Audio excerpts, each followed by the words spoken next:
J'aurais voulu ne jamais descendre de cette merveilleuse automobile. Plus que quelques minutes avant d'arriver au centre du village. Même le bruit me paraissait agréable maintenant. M. Gustave me faisait des signes en montrant ses oreilles, puis le moteur, et de nouveau ses oreilles. Il paraissait aimer le bruit, lui aussi. Mais soudain, l'automobile est devenue capricieuse. Elle a ralenti, puis fait un bond en avant, comme pour rattraper son retard, et elle a de nouveau ralenti. Le vroom vroom s'était transformé en teuf teuf. Puis, plus rien. Nous n'avancions plus. Qu'est-ce qui se passait? M. Gustave a sauté sur la route. Il semblait inquiet. Il a tourné autour de l'automobile. Il a regardé dessous et dessus. J'ai demandé: « L'automobile est malade, Monsieur Gustave ?»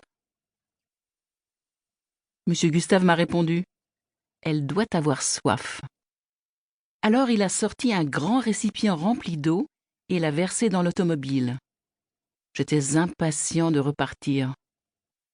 Hélas, l'automobile refusait de démarrer. Monsieur Gustave a enlevé ses lunettes et s'est mis à crier, à jurer et à donner des coups de pied dans les pierres du chemin. « Nous sommes en panne d'essence. Oh, c'est trop bête. » Essence? C'était la première fois que j'entendais ce mot. Mais sans essence, adieu la gloire et les applaudissements. Il fallait absolument en trouver.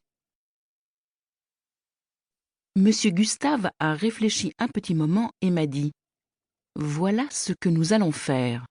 Tu pars à droite et moi à gauche.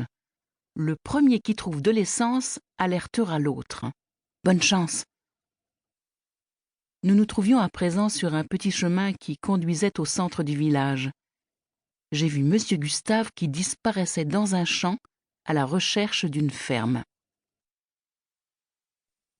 Je suis partie de mon côté.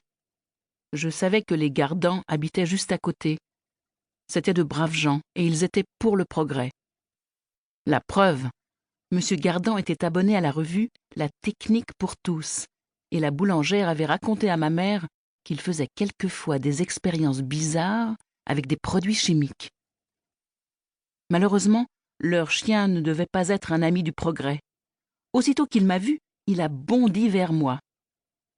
Sa tête était baissée, il montrait les dents et grognait. Je connaissais les chiens. Celui-ci voulait à l'évidence m'attaquer.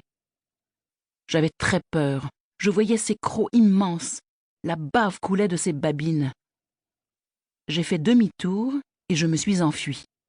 Tant pis pour l'essence. Mais le chien m'a poursuivi. Je l'entendais aboyer, je sentais son souffle très proche de moi. Il allait m'attraper, me dévorer, puis enterrer mes os. Par chance, ce monstre a entendu son maître l'appeler. « Médor, Médor, viens ici !» J'étais sauvé. Je suis revenu vers l'automobile. J'espérais que M. Gustave avait eu plus de chance que moi. M. Gustave m'attendait déjà, la mine sombre. Ses beaux habits étaient sales et déchirés, ses cheveux hérissés. Il m'a dit: « Je suis tombé dans le champ. Il n'y a qu'une seule route ici ou quoi ?» Effectivement, il n'y avait qu'une seule route. Je lui ai raconté ma rencontre avec Médor et il a compris pourquoi j'avais fait demi-tour. Nous étions très ennuyés. Nous ne pouvions pas pousser tout seuls la voiture jusqu'au village et M. Gustave voulait absolument faire une entrée triomphale. Il ne s'était pas encore regardé dans un miroir. Il fallait trouver de l'essence. Alors j'ai eu une idée. Chez moi, mes parents utilisaient des lampes à pétrole. J'ai dit à M. Gustave: « Attendez-moi, je sais où trouver de l'essence. » Avant qu'il réponde, je suis partie en courant. Je connaissais ce chemin par cœur. Pourtant, il me semblait différent maintenant, parce que tout à l'heure, je l'avais pris avec l'automobile. Je voulais courir jusqu'à la maison sans m'arrêter. Mais en passant devant le pré du père Gaston, Um dieses Hörbuch kostenlos weiterzuhören, klicke auf den Link in der Beschreibung und du kannst es dank des 30-tägigen Audible-Probeabos vollständig anhören.